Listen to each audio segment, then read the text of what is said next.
Internet use linked to psychiatric problems. I'm Dr. Trish Leigh. Let me tell you how.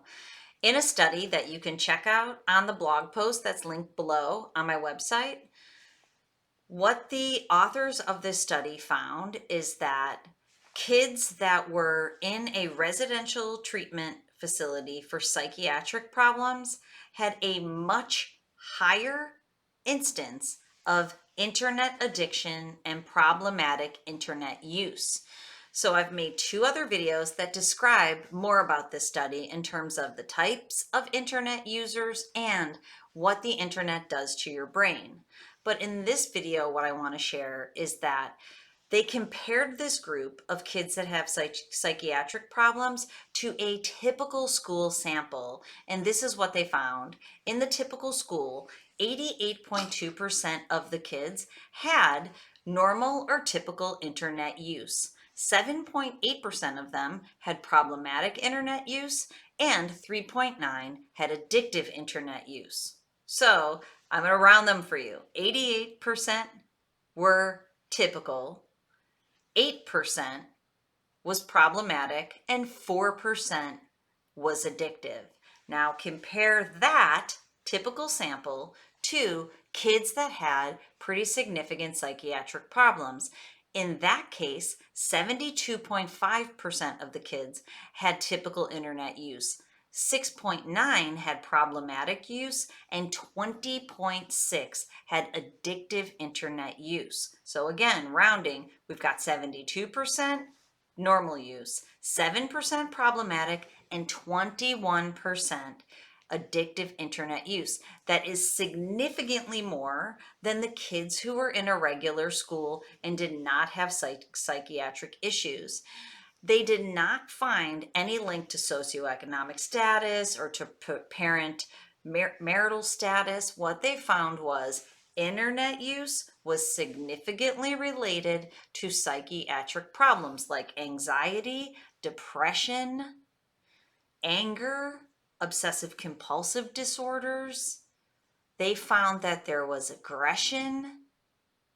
Kids that were struggling with the psychiatric issues use the internet in an addictive way much more than their age-matched peers.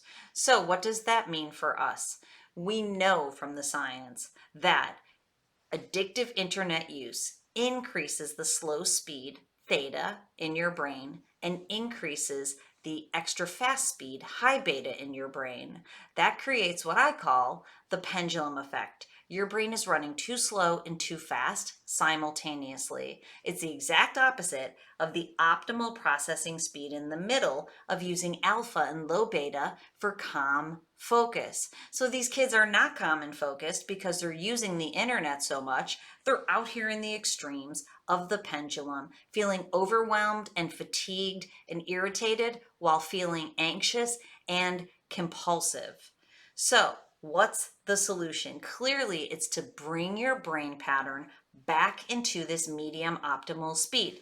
But how do you do that? Number 1, you balance your internet use. You get yourself back from addictive to problematic to being a normal or typical user, using it when you need to, but not overly using it. Now, if you're able to do that by yourself, go for it. That's the solution. Balance your internet use. If you're not able to do that by yourself, get help in doing it. My team and I help people do that, or if you have a trusted coach or counselor, please work with them to balance your internet use. Another way that you can help yourself is brain training.